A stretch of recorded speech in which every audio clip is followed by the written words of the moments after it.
How's it going, Giants fans? Welcome back to Fireside Giants with your boy Alex today. So we're discussing Saquon Barkley. I know this is kind of a hot topic at the current juncture with the franchise tag due March 11th, I believe, or March 5th even, in a couple days, and the NFL Combines this week. It's going to be really, really fun and exciting, but, the Giants, the consensus right now is that they're not going to franchise tag Saquon Barkley. I think that's pretty much a given.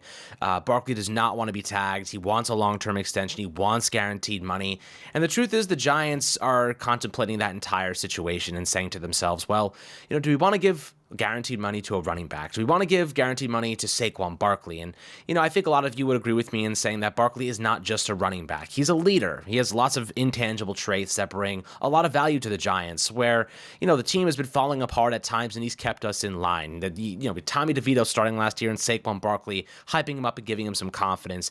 There's a lot of value that Saquon brings to a team that doesn't go into a contract, you would say. But the Giants are operating under a set of rules, and I think they follow, or at least my take on it, is they follow a set of algorithmic kind of rules that suggest not paying running backs because of the injury risk and obviously the wear and tear. Saquon's going to be 27 next year.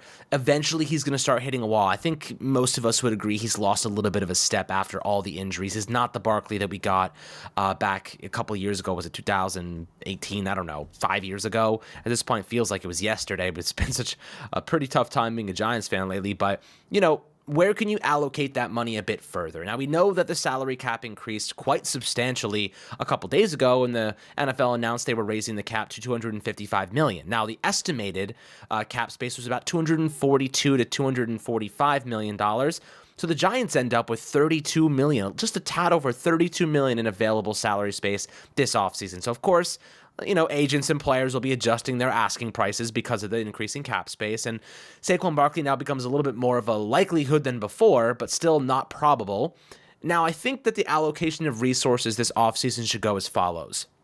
You look at the offensive line, Jermaine Illuminor, Mike Onwenu, there's some really decent talent, Robert Hunt. There's good players out there in free agency the Giants can allocate funds toward and plug some of those really vital offensive line positions that we so desperately need. You got Andrew Thomas locked down, so he's your starting left tackle, of course. John Michael Schmitz is your starting center. Left, right guard, and right tackle all up for grabs. Now, I'm okay giving Ben Bredeson a chance to win that job. I think he's actually a decent average. He's an average left guard. And I think the Giants are going to have to settle for some sort of average at some spots. It's not going to be as simple as having above average guys at every single position, because ultimately that has not been the case for the better part of a decade now. And I think that we can get a couple linchpin pieces that will hold down the fort for the foreseeable future. Now, what that looks like really is I like Mike Onwenu. Versatility, has played guard, has played left, right guard, and right tackle. I think I've seen he wants to be a guard, but I don't know why he would. He gets more money being a tackle. He should probably want to sign tackle money. Has success last year, played the majority of his snaps at right tackle for the New England Patriots. And, some people will say, well, Nate Solder, Patriots players don't transition that well. I'll argue this. Nate Solder was a reactionary move from Dave Gettleman, who missed out on Andrew Norwell. That was a move that said to us, we couldn't get our top guy. We're going to go for the second best and give him a record contract, because that's what Gettleman does.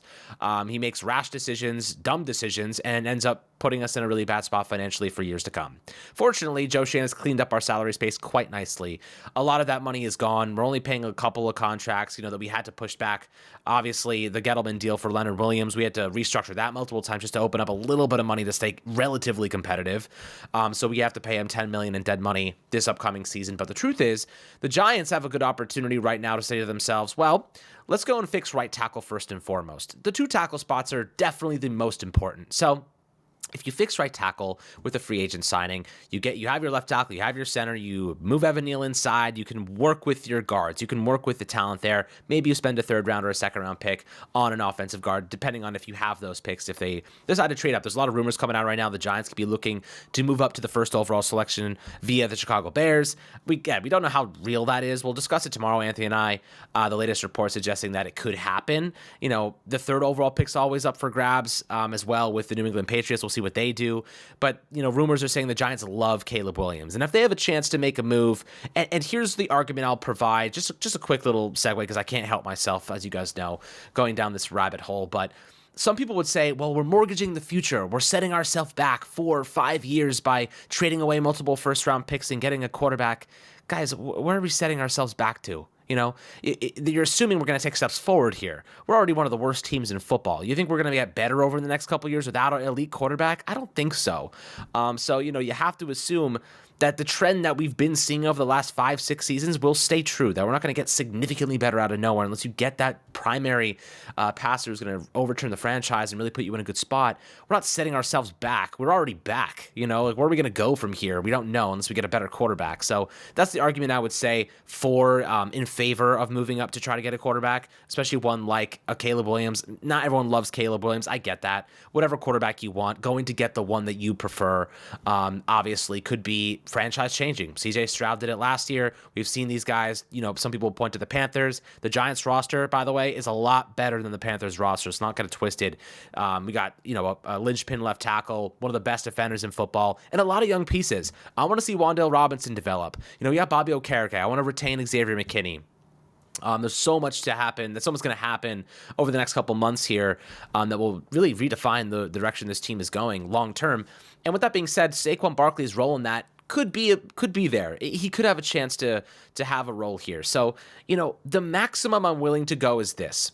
And we know it's all about guaranteed money. They could say we'll give you $13 million per season base salary, but if the guaranteed money is not that much, it doesn't matter long term, right? So you have to estimate that ultimately it's going to come down to the guarantees. And I can see the Giants giving him a 3-year deal if it were to work out, a 3-year deal with an out after the second season, averaging $10 million per season. That's about as much as I think they'd be willing to go. You see what happened last year. The Giants ended up, the Carolina Panthers spent $6 million per season on Miles Sanders. Doesn't work out at all. Of course, Sanders not as good as Saquon Barkley and not the leader he is by any means.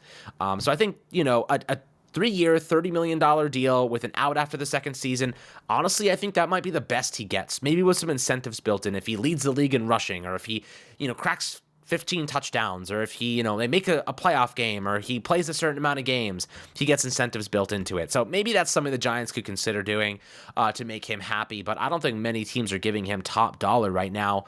And because the cap is expanding, the Giants do have a little bit more room. But you could argue that take that $10 million in extra available money and put it into the offensive line. Go get a right tackle. Go bring back Xavier McKinney. Go sign a good CB2, right? Maybe the Giants want to go out and get like Sean Murphy-Bunting, who's okay. Steven Nelson, Chidobe Awuzie. There's plenty. The free agent class and cornerback group is deep as it gets. So we love that too.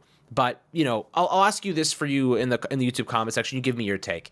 Would you rather have a good CB2 that you signed to a couple-year contract, bring back Xavier McKinney, and sign a legitimate starting right tackle like Mike Onwenu or Jermaine Illuminor, or go in the route of taking, or maybe letting Xavier McKinney walk, keeping Saquon, getting a good offensive lineman, and getting a good CB2?